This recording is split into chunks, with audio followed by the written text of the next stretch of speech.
Okay, good morning. So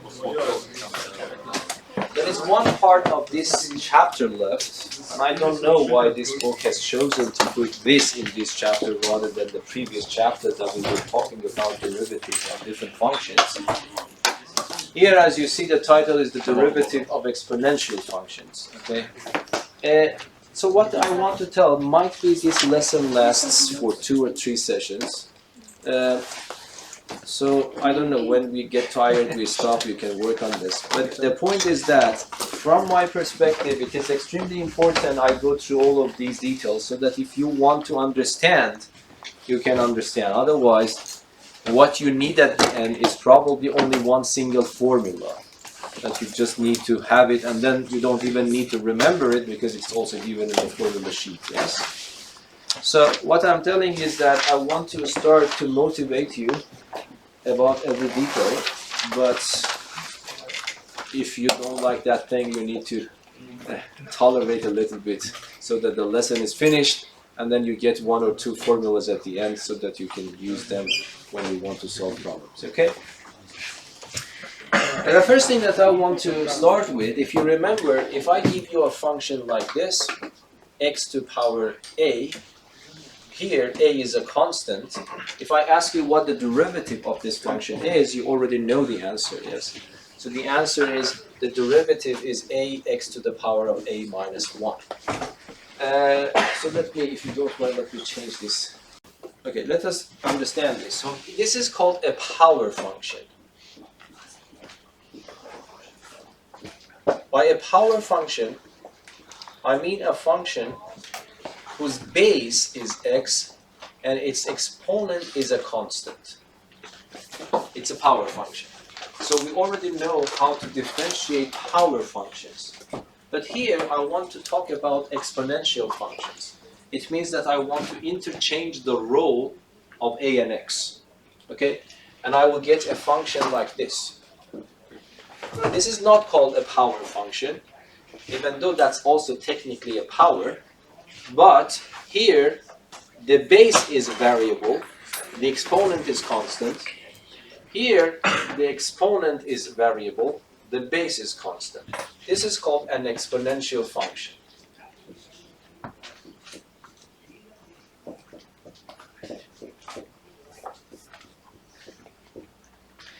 And by the way, when I talk about an exponential function, I might face some problems if a is negative. Yes? Of course, for example, if I put x equals a equals to minus 1, if I write to the power of 2, I don't have any problems. It becomes positive 1.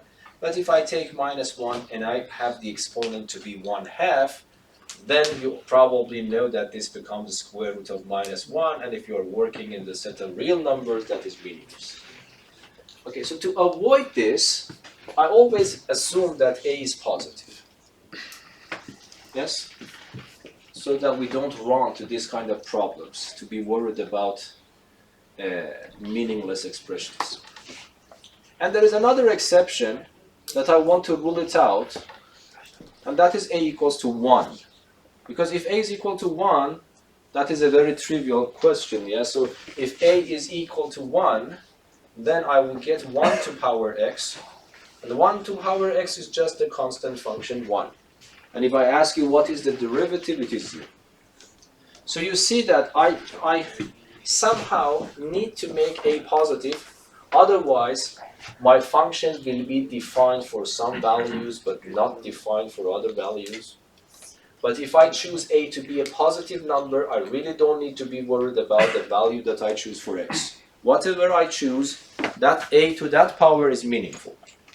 Another exception I want to rule out is that a shouldn't be equal to 1. Not because if it is 1 I don't understand it. On the contrary, it is so simple that I understand everything about it. Yes? So I want to exclude this. So whenever I talk about an exponential function from now on, I mean something like this. F of x is equal to a to the power of x, so that a is positive and a is not equal to 1. This is a function which I call an exponential function. How many exponential functions are there? Of course, infinitely many, because I have infinitely many choices for my a. If I choose a equals to 2, what do I get? I get this exponential function, 2 to the power of x. If I choose a to be a third, then f of x becomes a third to the power of 3. So, sorry, to the power of x. So that is an exponential function whose base, there is a big difference between these two. Can you see what is the difference? I mean, I don't know if the question is somehow sensible, but you see that when I say that a is positive, if this is the real axis, here is 0. When I say a is positive and not equal to 1, so if this is 1, I want to exclude 1 from acceptable values, yes? So what I can choose is somewhere, and I want to exclude 0. So I can choose any number here and any number after that. So this means that a is between 0 and 1, or a is greater than 1. Another way of writing these two conditions together is to say that a is strictly between 0 and 1, or a is greater than 1. And so we have two types of exponential functions. An exponential function whose base is in this interval. Another exponential function, I showed the wrong one. This one is the base on this interval. And then this one, its base is in this interval. So we have two types of exponential functions. Why I say two types? Because there is a main difference between these two. Can you see that? Yes? The top one is growing larger, whilst the bottom one is growing smaller. So this is increasing function, that's decreasing function. Yes? For example, if I want to draw a graph of these two, so here, for example, if I put x equal to 0 for this function, if you don't mind, let me call it a different name. Let me call it g, so that don't confuse them. So if I take x equals to 0, 2 to power 0 is 1. So this function passes through this one. If I give positive values to the x, then this becomes 2 to power positive values, and it will be increasing, yes? But if I choose negative values for this, they become smaller and smaller. Is that understandable? For example, if I choose 2 to the power of minus 1, it becomes 1 over 2. If I choose 2 to the power of minus 10, it becomes 1 over 2 to the power of 10. 1 divided up by 1,000 approximately is a small number. So it means that when I go to the right-hand side, the function blows up. But when I go to the left-hand side for negative values, the values are getting smaller and smaller. But the point is that they will never ever be 0. Yes, but they can be very, very close to the horizontal axis. So this would be somehow the behavior of that function. Yes? Is there any local maximum for this function? No. Is there any local minimum terrace point? Nothing. This is just a boring increasing ever function. Yes? Okay, but then what happens for the other one? For the other one, if I choose x equal to 0, again, 1/3 to the power of 0 is 1, so this will definitely pass through this point. But this time when I make it x bigger and bigger, and then this one to the power of 2, 3, 4, it becomes smaller and smaller. And on the contrary, if I put negative values for this, it becomes larger and larger. So this becomes somehow something like this. Yes? So this is the function g, and the other one is the function f. So remember that you have two types of exponential functions. The one with the base larger than 1, the one with the base on in the interval between 0 and 1. The first one is increasing function, the second one is decreasing function. Yes? Is that understandable? Okay. Now, this is the introduction of the exponential functions. But now the question is that, as the title shows, I want to answer this question, which will take a long time if we want to understand it in a good way, okay? So we want to answer, what is the derivative of f? let me immediately mention that don't take it. I have seen some students say that, okay, x goes down, and then I write x to the power of x minus 1. That is completely wrong. So the answer to that is not that. We need to discover a new formula, and you have to be very patient to see the final. The final form is extremely simple, but it is a long journey to reach there, yes? Okay, is that clear? Okay, now let us start. So my function is this. A to power x. Let me emphasize again. A is either between 0 and 1 or strictly larger than 1. My question is that what is the derivative of this function? And I emphasized on the blue line that it is not that formula. Okay, I want to hear from you. So what is your suggestion if I want to start that? Yes, Rocco? Start with the definition of derivative. Yes, exactly. That's the starting. Whenever I want to discover a new formula for a new function, for the derivative of a new function, I have to use from scratch. Scratch means the definition, yes? So let me just remind you, hopefully you haven't forgotten. Otherwise, we're disrespecting the soul of Leibniz and Newton, yes? So do you remember what was the derivative of f? What's the formula? Yes, Maximilian? The limit of h as h approaches to 0 Yes. is fx plus h Yes. minus f of x Yes. divided by h. Exactly. Thank you. So that is the formula that we always start. So let me write the formula for this particular case. Okay, so hopefully you don't have any problems here. This becomes the limit of, I have a minus sign, f of x is exactly that function. But what is f of x plus h? It means that I have to go to my function, replace x with my new input. So I will get a to the power of x plus h, and then divided by h goes to 0.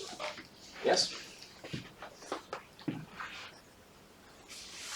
And then, of course, I can write it. I need to find a way to solve this. And hopefully this is an indeterminate form. Do you realize that? Because if I replace 0 for h, the denominator becomes infinitesimal. And then if I put 0 here, it becomes a to power x minus a to power x, which is also 0 or infinitesimal. So infinitesimal over infinitesimal, it's an indeterminate form. So I have to lift this indeterminacy somehow. But how should I do that? It's not at the level of high school. We need to find a way around it, around about it, so you know, go in a different way. So I would say that this becomes a to power x. This is understandable, of course. A to the power of x plus h. I can write it as a to power x times a to power h, because if the bases are the same, I write one base and I add the exponents. And then I have minus a to the power of x divided by h goes to 0. And then hopefully you understand that I can factor this out. So this becomes the limit, a to the power of x, and then I have a to the power of h minus 1 divided by h goes to 0. Yes? If I can find a way to calculate this limit, then I am of course done. But the point is that you need to know a little bit more advanced tricks to learn how to calculate this limit, so we have to find a way around about. How do you say it in English? A way? Sure. Roundabout it? No? A way around. A way around it, yeah. Okay. Okay, so what should I do? First of all, I want you to understand, as far as this limit is concerned, a to the power of x is a fixed number. Why? Because what I am changing is not h, is not x, is h. I am varying h towards smaller and smaller values. X is fixed, a is fixed. So this doesn't play any role in your limit. So I can pull it out. So this becomes a to the power of x, and then I will say that this becomes multiplied by the limit of a to the power of h minus 1 divided by h goes to 0.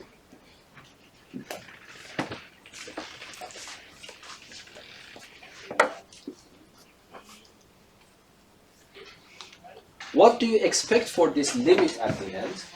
it becomes a number. So first, so even right now, you understand some interesting features, yes? I started with this function. I realized that its derivative is the same function multiplied by a limit, which is a number. So that's interesting. So we hadn't had these kinds of functions before. Every function that we had is not the derivative of that function is not the multiple of itself.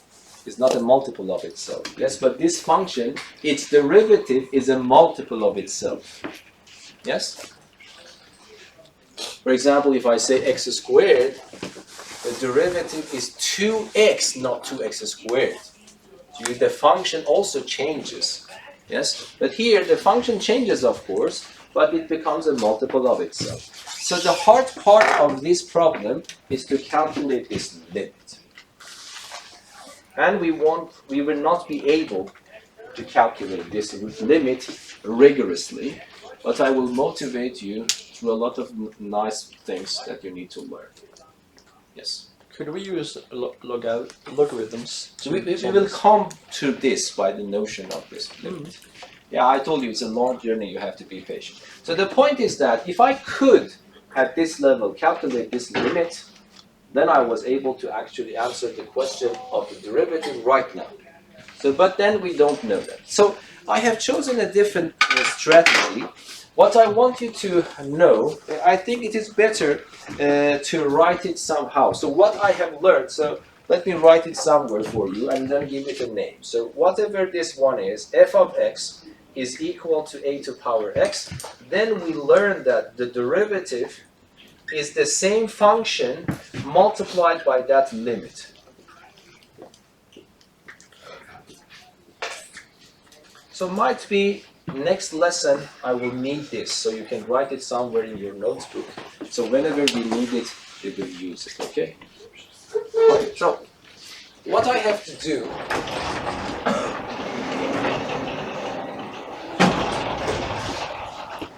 before going further, let us investigate a little bit about that question mark. This needs, of course, a little bit of calculation that I have already done with my calculator. So, I want to understand that limit. Let us consider two special cases. Yes? Here, a is a number, constant number, but let me choose some values for a. I consider two cases. One case where a is 2, one case where a is 3, and I set up a table using my calculator. So I don't know which numbers I have chosen. So I would write h here, and then I would write 2 to the power of h minus 1 divided by h, and the other one I choose 3 to the power of h minus 1 divided by h. I hope that is understandable, yes? One of these functions that I have written is the same function, but instead of a, I have put 2, I get this column, and then I put 3, I get this column. The numbers that I have put using calculator there is, of course, I am sending h to 0, so I have to make it closer and closer to 0. So I didn't start with large values because that would be a waste of time. I started from this number and I'm making it smaller and smaller using my calculator. Yes, and try to see what is happening. So, okay, I gave up here. So I put this number in here, 2 to the power of 0.1 minus 1 divided by 0.1. You put this number in your calculator, you get this. Up to 4 decimal points. And then if you put 0.1 here, and then what is this one? Then suddenly you get this answer. The other one you get this answer. And then you get this answer. Yes, and of course you can continue. But at least you see this 7 is not reliable. Yes? But this 6 is reliable. Because by making it smaller and smaller, this 6 is stable. Yes? And then 9 is also stable. 5 was not stable, but seems that 3 is stable. But I don't know if 2 is stable or not. I have to continue. But at least up to 3 decimal points, you can be sure that these are the numbers. But of course, what number is, I don't know. Yes? This is not a very nice number so that I can see that what is the real number that this is approaching to. But the point is not this. The point is something else. If I do this for this function, replace h with that number, so I will get these numbers when I calculate it using my calculator.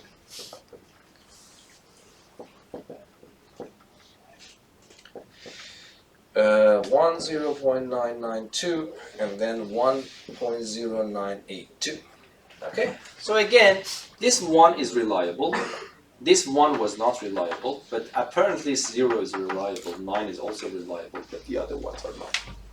Anyway, but the point is something. If I ask you what is the number that this is approaching, we cannot guess. It's hard to see, yes? And the same answer for this one. But one thing is probably clear for you. If I write this, this number is less than 1, whatever it is. Yes, you see, all these numbers are smaller than 1. And even if I'm making these things stable, it means that definitely the number that I don't know is smaller than 1. And if I look here, all these numbers are larger than 1. So that's the only observation that we want to make. And that is possible to make, yes? You don't need to calculate the exact value. So this limit seems to be larger than 1. You have questions? Yeah, I was wondering how can you be sure of that? What if you insert like a larger number? Like I know it's approaching 0. No, you cannot put a larger number. You So have we to make this one smaller and smaller. Yeah. Because I am interested in the limit when h goes to 0. Okay. Of course, you are right. If I make a bigger one, then might be all these values are changing. But that is, I don't need to worry about that because I have to make it smaller and smaller. If when I am making it smaller and smaller, these numbers start oscillating, that would be a big problem. Yes? Okay. So, but I hope that at least I could motivate you somehow that this limit is less than 1, that limit is larger than 1. Then there is a natural question now. What is the natural question? Might be, I don't know if this is natural or not. Do you have any question here? Yes? I don't have a question, but I was like... what An is observation, yes? Okay, no, not an observation. Okay, so then, anyone?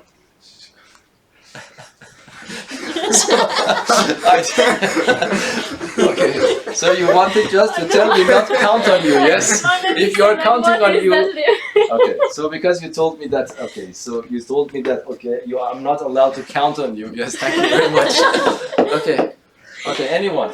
Do you have any idea what is going? One limit is less than 1. One limit turns out to be greater than 1. Might be this is a good question, yes? What is a good question? I'm not, yeah.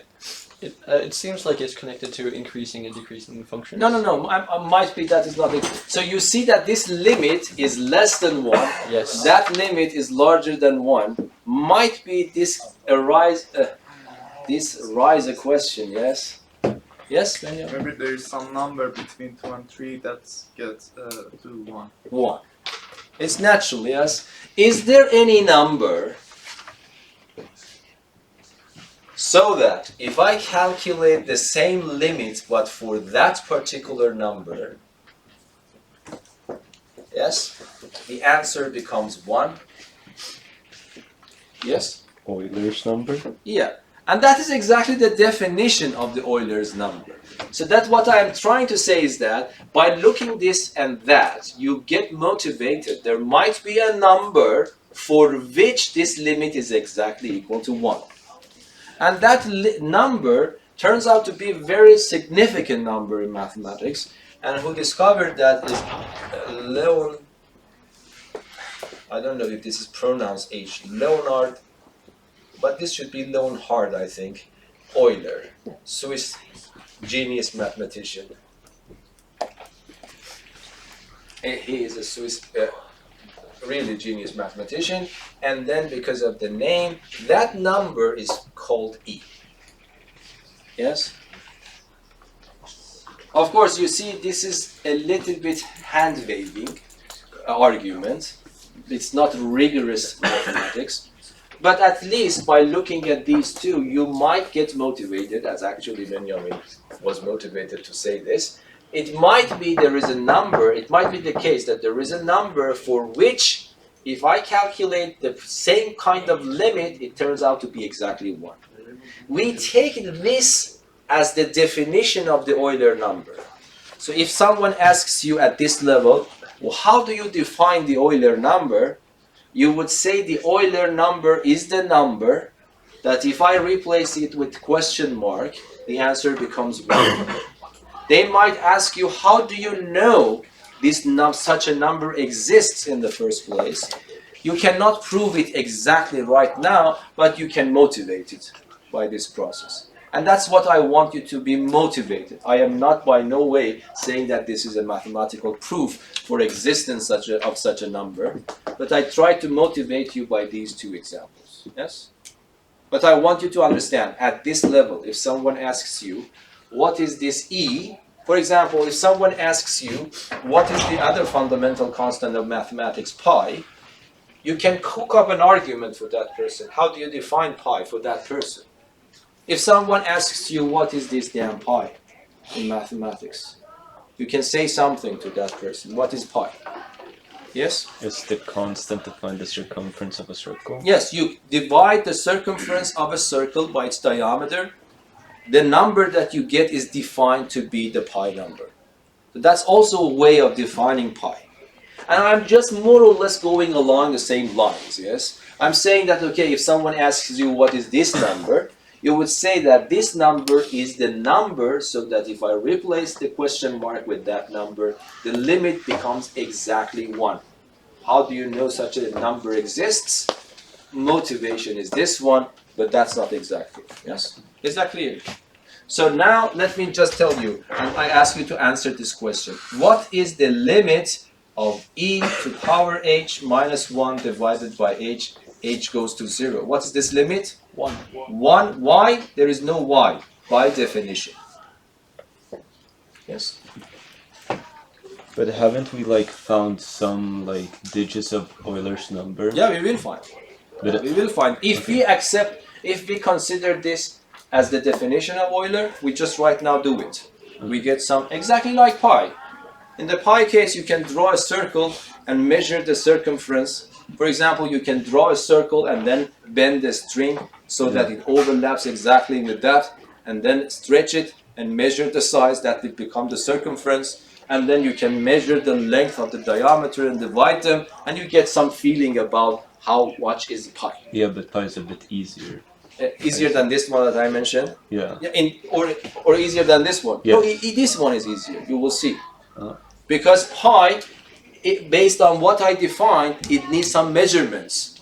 But here, if you have a calculator, you can do it faster. We can just do that. So this Euler number is the definition. So E is called the Euler number, is the number that satisfies this relation exactly.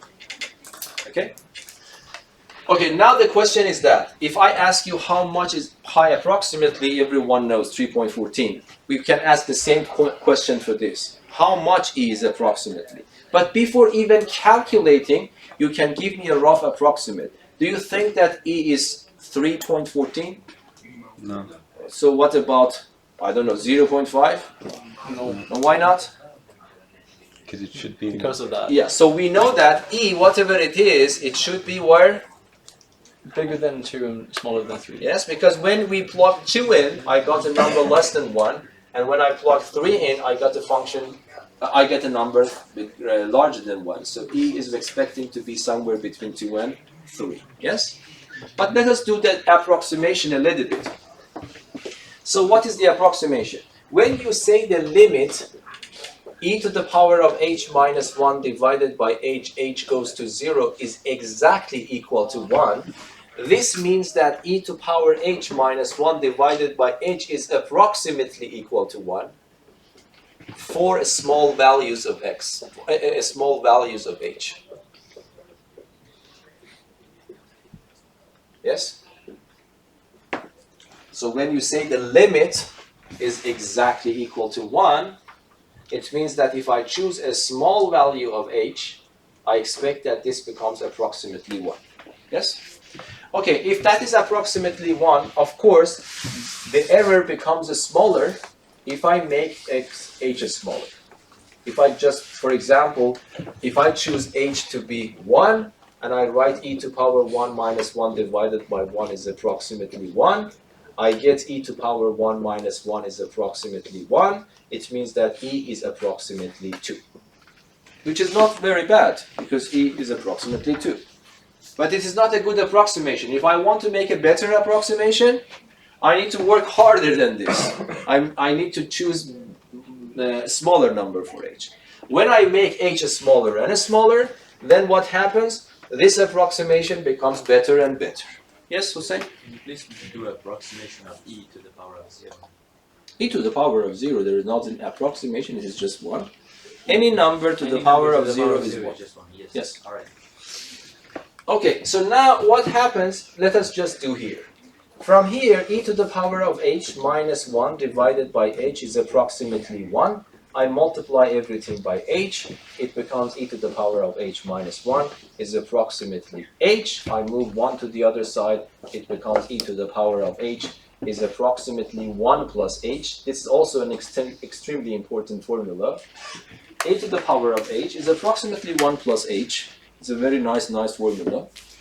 And then, it is not enough for me to find a. I want to make e alone. I want to hear from you. How should I make e alone? Because I want to have an approximation for e. Logarithm.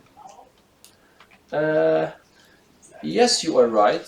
No. Logarithm makes sense if the unknown is in the exponent. Here, what I am looking for is e, which is in the base. Logarithm works if the unknown is in the exponent, but the unknown is not in the exponent. The unknown is in the base, so that logarithm does not work here. Root of h. Eight's root doesn't make sense because 8 might not be a real number. So what you are saying is correct. So what I do, I raise both sides to power 1 over h. Yes, that is not called root because root should be natural numbers. So you can talk about fourth root. You cannot talk about 4.1th root. So there's this one called then. There's no name. I'm just raising it to power 1 over h. Okay. Yes. So this becomes approximately 1 plus h to the power of 1 over h. And then why what Maximilian said is good, because you know the exponent raised to another one, I have to multiply them, and h times 1 over h is just 1. So this means that e is approximately 1 plus h to the power of 1 over h. So these two formulas are nice. This is nicer, of course.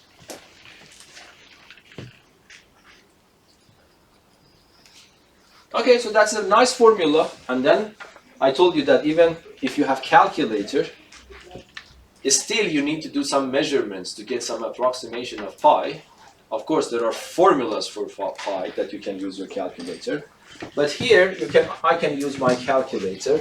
I have already done that if I am right. Let me see. Yes, I have already done some of these calculations here. So I have set up a table, h and that function, 1 plus h to the power of 1 over h, and then 0.1, because you know that this approximation is completely meaningless if I choose h 1000, you know. This approximation becomes better and better if I am making h smaller and smaller. So for 0.1, I get this number. I decided to keep only 4 digits after the decimal point, and then 0.01, I get 2.7048, and then I have 0.001, it is 2.7169, in 0.001, it is 2.7181, and then finally I just, probably I had some extra times at that time. I calculated it. Okay, so how many digits you can rely? 2 is good before the decimal point. 7 is also good. And what else? 1. Yeah, it seems 1 is also good. If this is a stable h, it's also good. So it means that if I want to keep it up to 2 decimal points, I would say that E is approximately 2.72. Yes? Because the next digit seems to be 8, so if I want to drop it, I have to add 1 unit to it. So that would be 2.72. That is up to 2 digits precise.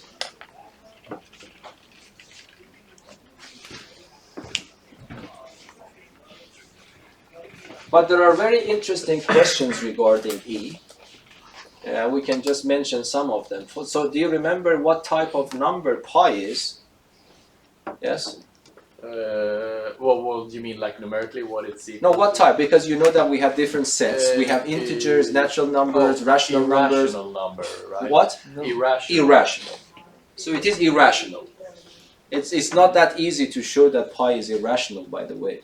So it means that you cannot find 2 integers so that if you divide them, it becomes exactly pi. So pi is an irrational number. And it turns out to be the same thing for E. E is also irrational. So just as a passing information, E is irrational. The proof is not complicated. You need to learn the first year mathematics in university, then you can prove that E is irrational.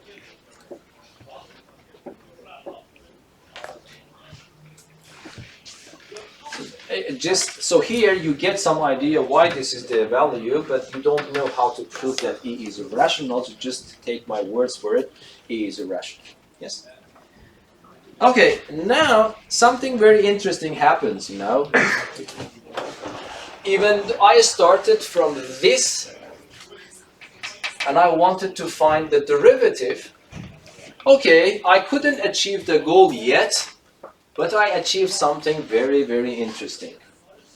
And that is the case if I choose A to be E. Yes? What happens if A is E? Can you tell me? Predict what will happen. We will have same value for the derivative. You get the same function. Why? Yeah. Because if I change A to E, by the way, this formula is always true regardless of my choice for A. The only constraint is that the number that I choose for A should be between 0 and 1 or greater than 1. But E satisfies that criterion, yes? E is 2.72, so it is definitely larger than 1. So it is acceptable. So it means that go back to this formula and replace A with your new mysterious number, yes? It's 12 o'clock in the midnight, yes? So you can study these things there. So this becomes what? This becomes f prime of x, just read it for me. This becomes e to power x. I'm replacing A with E everywhere. Yes? And you see it? H goes to 0. Okay, can I continue more in this case? I couldn't continue more in that case because still I don't know the answer. But can I continue more in this case? It's on the board, yes? This limit is 1. So when I put 1 here, e to the power of x multiplied by 1, it's really amazing. Yes? It's a very nice function, its derivative is itself. So I have a function whose derivative is exactly identical to itself. So there is no difference between the function and its derivative. Yes? Is that understandable? But Yes? didn't you say e to the power of h is equal to 1 plus h? No? Down there. So what are you doing, Hossein, with that, your mobile phone? I'm looking, I can't see the He's zooming. I'm looking through the He's zooming with the camera. camera. I'm So zooming I in. didn't say, I have written here on the board, e to the power of h is approximately equal to 1 plus h. So what's the question then? So it's not possible to insert it in. No? No? Of course, if you want to get approximate answers, yes. But if you want to get exact values, no. So let me write this one here. F of x is e to power x. It's extremely important and simple to memorize. You don't need to memorize anything at all. It's the derivative of this function, this particular exponential function, is itself.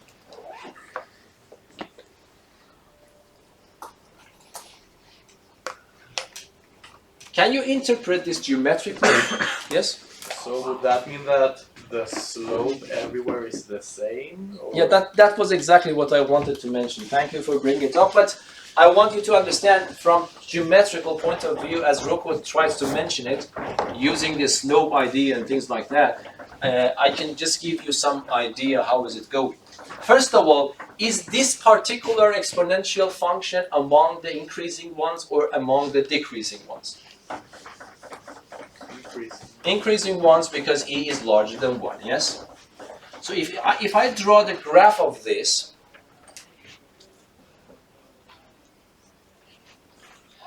here, this becomes something like this. Y is equal to e to power of x. So what does this mean? That its derivative is equal to itself everywhere. Independent of your choice for x, the derivative is equal to itself. So it means that if you want to find the slope, let us consider this to be x. Yes? If I want to find the slope of this line, it's extremely simple. What is the slope? What is the slope at this point? No, I mean, show me somewhere on this picture that shows you the slope. This is very strange behavior of this function. Yes, can you say something? This length is the slope.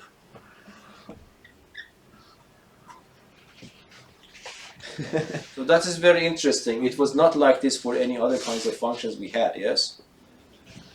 So it means, why is that? Because if I ask you how can I calculate this slope, you tell me go to your function, differentiate it. But when you differentiate it, you get the same function according to this rule. And then replace x with the x coordinate. But you get the same e to the power of x, which is on this line, yes? So this means that if I want to take this and I want to draw the tangent line, the slope of this tangent line is the y coordinate of the point of tangency. Understandable? Let me repeat it again. Okay, might be it is a good idea if I change it to a or alpha. Okay? So forget about this. Forget about this. I want you to find the k value of this blue tangent line. How do you do that? You take your function, which is e to power x, you differentiate it, it becomes the same function according to what we learned. And then if I ask you what the k value is, you are supposed to replace x with the x coordinate of the point of tangency. Yes or no? Yes. So k is f prime of alpha. But f prime of alpha means e to power alpha. Yes? Now, forget about this momentarily. Let us go back and look at this point. The x coordinate of this point is alpha. Can you tell me what is the y coordinate of this point? E to the power of alpha. Yes? Yes? On the one hand, these are the coordinates of the point of tangency, but look, the y coordinate is accidentally the k value. So that is exactly the reason that this length is nothing except the k value of the tangent. Yes? So it means that if I have a random graph like this, if I give you alpha is here, and I ask you to find the slope, you go here, you draw a tangent line, you have to go and measure this angle, and then calculate the tangent of theta. This will give you the slope of the tangent line. But for this particular function, it's much simpler. You just go up and measure the height. Whatever the height is, the slope is the same. Yes? Is that understandable or not? So that is the consequence of this formula geometrically. Okay. Now, there is another formula in the book. There is a formula a little bit more involved than that. You have also a constant up there. Okay? I want you to calculate that limit for you as well. Okay? So, let me go here. Now the question is this. The question is, I don't know why, so this is the system, so I'm following exactly, but because in the Math 4 you will learn what I am telling right now in the title as the chain rule. But let us just ask you another question. What happens if someone gives me not exactly that function whose exponent is multiplied by a constant? And then if you don't mind, let me make the constant c here. Okay, in English rather than Swedish, okay? So this is the question, and I want to answer this question once more. What is the derivative? You already know the answer if c is 1. If c is 1, the answer is the function itself. But what happens if c is not 1? Of course, c is 0 is not interesting, because if c is 0, I have e to power 0, which is the constant function, and its derivative is 0. So let me assume that c is not 0. And I want to answer the question. Okay, let me just do it fast. Again, I have to start from scratch, because even though this function is similar to that function, but this is not exactly the same, so I have to start from scratch. So I start from scratch again, so this becomes the limit of f of x plus h minus f of x divided by h goes to 0, yes? Then this becomes the limit, the denominator is h goes to 0, e to power cx, and then minus, what happens here? I replace the input with the new input. So it becomes e to the power of c, x plus h. And then I do some algebra here. So this becomes the limit. I multiply this c in, so it becomes cx plus ch minus e to the power of cx divided by h goes to 0.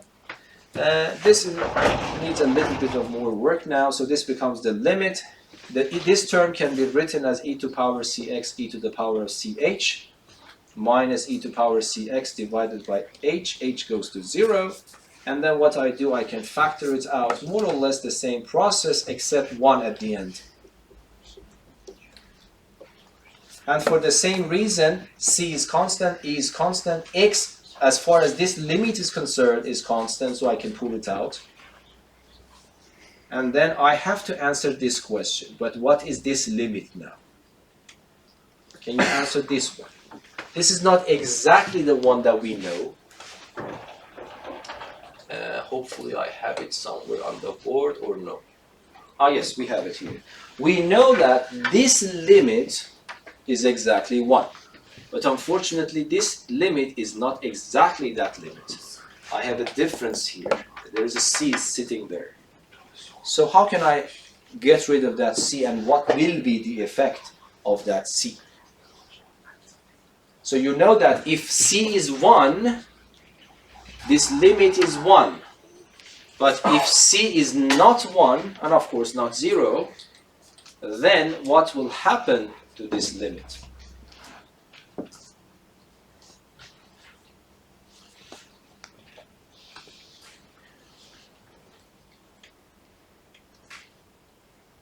Is the question clear? So we have to answer that one. But that turns out to be not hard. These tricks, techniques are standard ones when someone studies actually limits in a proper way. But because the concept of limits is above the limit of high school, so you need to do something heuristically and hand wavy, you know. So here, what I want to do, I want to this is in front of you. I want to use this to calculate this.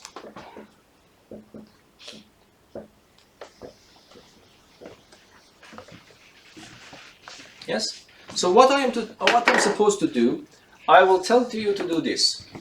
This is a trick. You might say, how should I know that? I don't expect you to know it, but I want you to know this is really standard tricks when it comes to the limits. I give this a new name. CH, I call it capital H. Yes? And now, is capital H a variable or a constant in this limit? It's a variable, yes? Because little h varies, it becomes a smaller and a smaller. C is a constant, but H varies, so it means the capital H also correspondingly varies, yes, changes. So now I will answer this question. What is H then? H becomes H divided by C. And because I have assumed that C is not equal to 0, I am on the safe side to divide by C. I go back to this limit. This becomes the limit.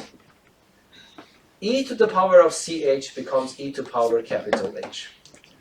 Minus 1 is just minus 1. Instead of little h, I can write capital H divided by C. But can you tell me what happens for the capital H? Little h approaches 0. It becomes a smaller and a smaller. What is the consequence of this for the capital H? What is that? Little h times C is capital H. I know that h becomes a smaller and a smaller. What will happen to capital H then? C is a constant. Yes? Is it 1 over C? No. What happens to the little capital H? It also becomes a smaller and a smaller. Is it hard to say? Are you with me or not? Yeah. Yes. So C is a constant, say 10 times H is capital H. And I am telling you that I am making H smaller and smaller. What happens to the capital H? Smaller and smaller. So this means that capital H also goes to 0. Yes? Now this C is in the denominator, again in the denominator, so it goes back into the numerator. Yes? So this becomes the limit of C times e to the power of capital H minus 1 divided by h. Capital H goes to 0. C is a constant, I can pull it out. This becomes the limit e to the power of h minus 1 over h. H goes to 0. Capital H goes to 0. But can you tell me what this limit is? It's 1. What is this? 1. I hope that you agree this is 1 because that is exactly the same limit. But the name of h has been replaced by capital H. If I want to set up a table, what do? I set up the same table, but rather than having little h, I will have capital H. So whatever process that gives rise to this value will give the same value for this one. It's independent. We say that the variable of a limit is a dummy variable. Yes? So this means that this becomes c times 1, which is c. So you see, that's also interesting. If this limit is 1, we were able to show that this new limit is c. And go back and put it here. What is this limit now? Is c. Instead of writing c here, I write it there. So this becomes c e to the power of cx. Yes? Is that clear? So you see, I am just trying to tell you somehow that what you see, you don't need to be worried. What you need to learn from all this lesson is this line. If you know this line, you are on the safe side. And I want to add the second line now. The second line is this. F of x is e to power cx. Then what happens? The derivative is the same function more or less, but I have to bring c down. And of course, this formula is in the formula sheet, not the one above. Yes? But if you know this formula, you can immediately get this formula by choosing c equal to 1. Yes? Understandable or not? Okay. I want to give you some exercises. To some examples, but I don't continue. Okay? So I will end up the lesson today, but don't forget, the main question is left. And we will not be able to answer it right now because it would be too long. So this, I want to, probably you have it somewhere in your notebook. Next time I will start from this formula. Still, this is our problem. What is this limit? Not for e, but for any number, acceptable number a. We haven't answered that question yet. Okay? I will leave it for the later. But I just give you some examples using these new formulas. Okay? So if someone asks you, okay, what was the concept of today's lesson? You really can forget about everything if you don't like to be, if you don't like to learn about these things. But one thing that you need to remember is this formula. Yes? And there is nothing downside about it, but you can solve problems, but you don't know what you're doing. That's also one way of doing that. We always do that. I'm sending an email, I really don't know what I'm doing, yes? I'm sending an email, but I really don't understand what's going on in transistors and circuits. Yes, I'm just doing an email. Okay, so that's also good. We need to solve the problem without actually exactly knowing what is going on. Yes? Yeah. But for math 4 and 5, this is important, right? Or No, the derivation is not that important. no, yeah. Important for me, yes. If you just give me the formula, I don't pay even 1 crown to that unless I understand what is going on. For me, the important part is what I presented. This is just a minor thing. Yes? It depends what is your goal. If you want to do exam, might be your goal is this one, to use this formula correctly. But otherwise, this becomes a soulless mathematics, yes? I'm just giving you, okay, there is a number in mathematics, call it e, just like pi, and then we can make a function out of it, and then its derivative turns out to be this. You don't need to know why. And then the end of the lesson. So it can be 10 minutes, yes? But the dummy trick that you showed us with Yes? is it important for high school that we are doing, or is it the university? It depends to your taste. Yes. I did all these things when I was at your age. Yes. So that's why I don't know what do you mean by important. So these were completely normal tricks we were able to do it at high school level, yes? But still, is it important? I don't know what is the meaning of this sentence. Important for what? For life, for your future, for other world, you know, I don't know. So it depends to your philosophy of life. So, yes, but if you want to learn mathematics in a way that mathematicians do, actually, you need to know about these things. Okay, just otherwise, it's a random algorithm. Sometimes it works, but sometimes if you want to discover something, you have to have a deeper understanding of the material. Yes. So anyway, let me just give you some examples. So these type of examples you will face. You will never ever face to prove the formula. But these kind of examples that I want to tell you, you need to know. And of course, I can ask all sort of questions that I could ask in the previous chapter for polynomial functions. I can ask you find the tangent line. I can ask you find the normal line. But this time I can give you exponential functions. Yes? Okay, so let us first do some exercises here. So, example. So, differentiate each function. So let me just make it simple. Differentiate.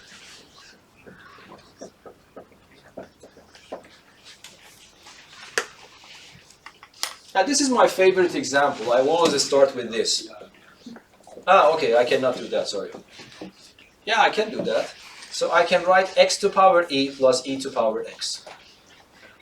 I want you to differentiate this function. And this is, I like this example because you have two different functions in one function. Yes? The first part is a power function. The second part is an exponential function. This, in principle, you could do in the previous chapter. The only reason that you couldn't, this didn't appear there because you didn't know about either. But that is just the normal function. So can you help me to do that? What is the derivative of this simple function? X to power e plus e to power x. By the way, whenever you see e, and I haven't mentioned anything explicitly, it means that that is the Euler number. Yes? And I write it not in italic form. So if your eyes are sensitive to these things, I will write it with just normal letter. So in LaTeX, you just use this. I don't know how many of you are familiar with LaTeX. So if you write something like this, it prints a mathematical symbol, which is exactly the same font as your text. So I will use that E in mathematical notations. Okay. So what is f prime of x? in this function? What is the derivative of the first part? ex to the power of e minus 1. Yes, exact. So don't doubt it, yes? E goes down, x to the power of e minus 1. Can I use the same type of rule here? No, because suddenly the function changes. This function is no longer a polynomial function, it's an exponential function. So what's the derivative of this? This is the most power friendly x. function ever. E Its power derivative is itself. Yeah. Yeah. Yes? If I ask you to differentiate this function, what's your opinion about that? F of x is e to the power of minus x. Now I ask you to differentiate this function. By the way, this example is important. So, if you are interested only in exam, put some stars on it. This example will be important. So, what is the derivative of e to the power of minus x? Yes, Hussein? It is minus e to the power of minus x. Yes, is that understandable? Because now, if you look to this formula, what is playing the role of c in this function? Minus 1. Minus 1. So that's the reason. So if you want, you can imagine it in your head like this. And then minus 1 is this c here. Yes. According to this formula, c goes down. Minus 1 goes down. And e to the power of minus 1x. The function repeats itself. But no one writes it so complicated, because there is a better name for writing this in a compact form, and that is minus e to the power of minus x. Yes? That is also the derivative of that. But now let me ask you another question.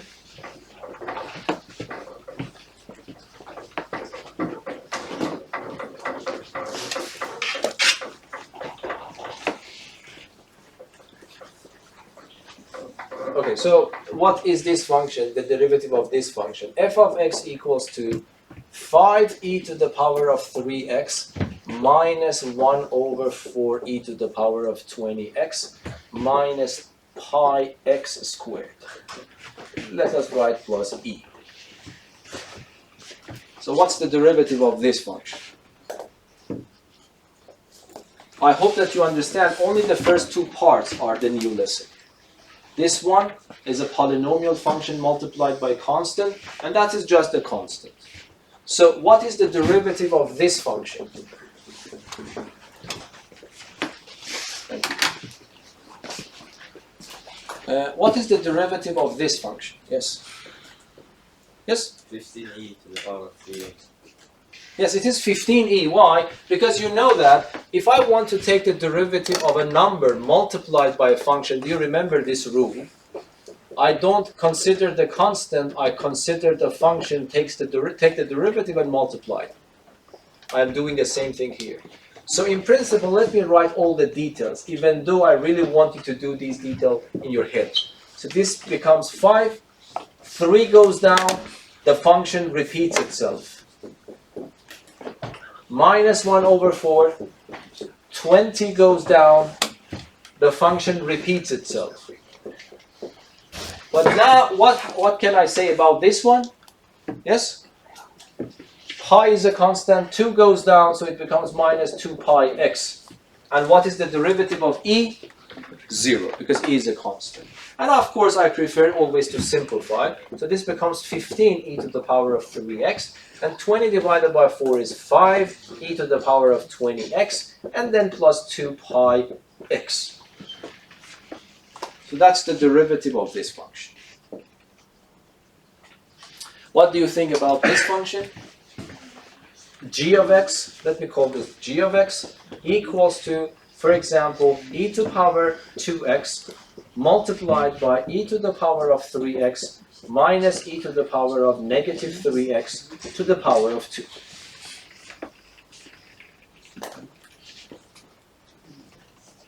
So if I want to differentiate this function, what can I do?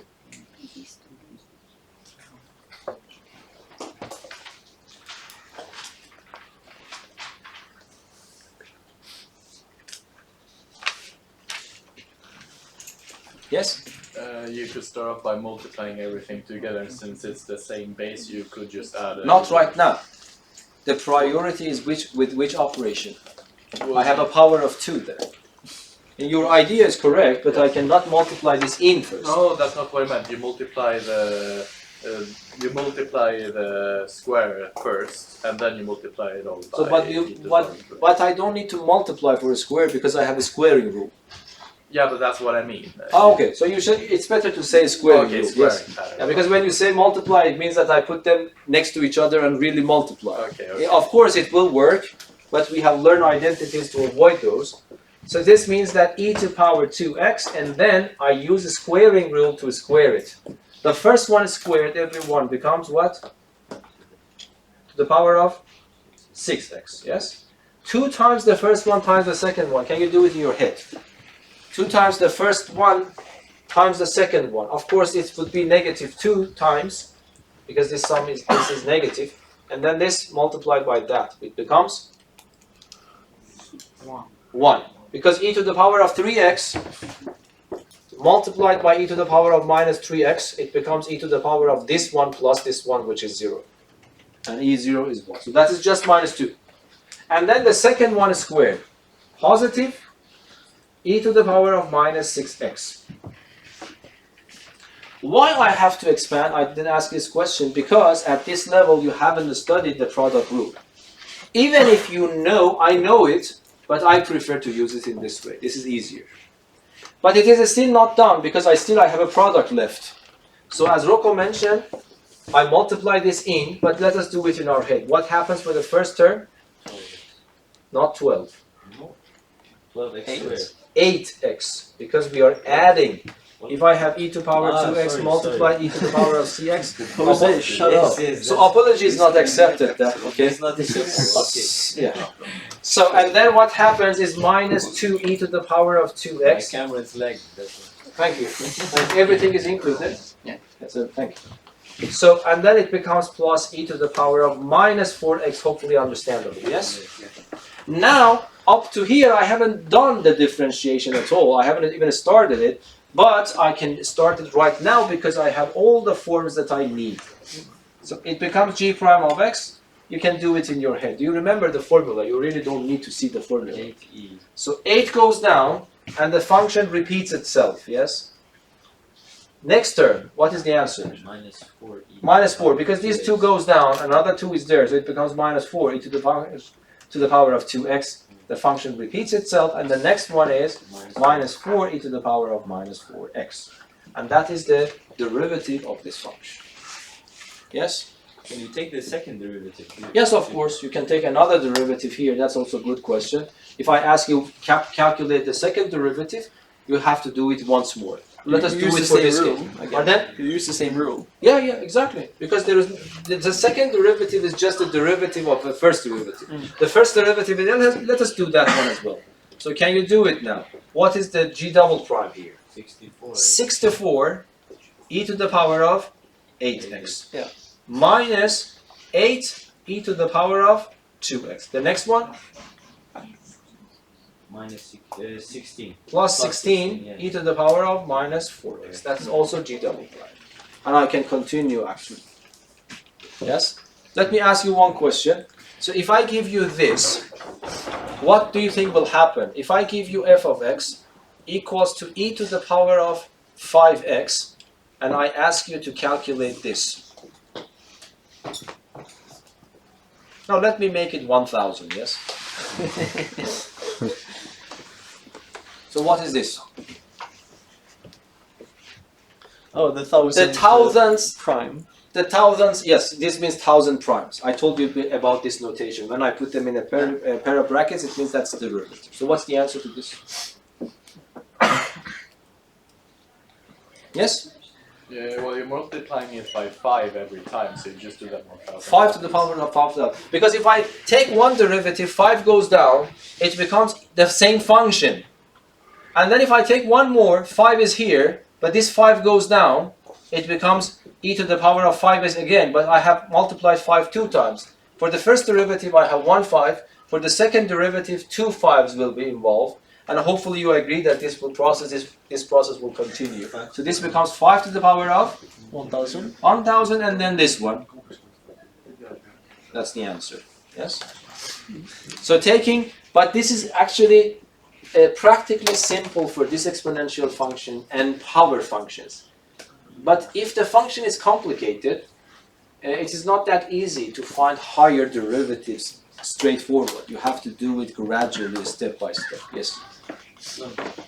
Okay. So, if someone asks you what was the goal of today's lesson, the goal of today's lesson was to be able to calculate the derivative of this function for all possible values of a. So far we didn't succeed to do that, but we succeed to find the derivative of a particular exponential function for which a is e. Yes? And that's the whole core of this lesson.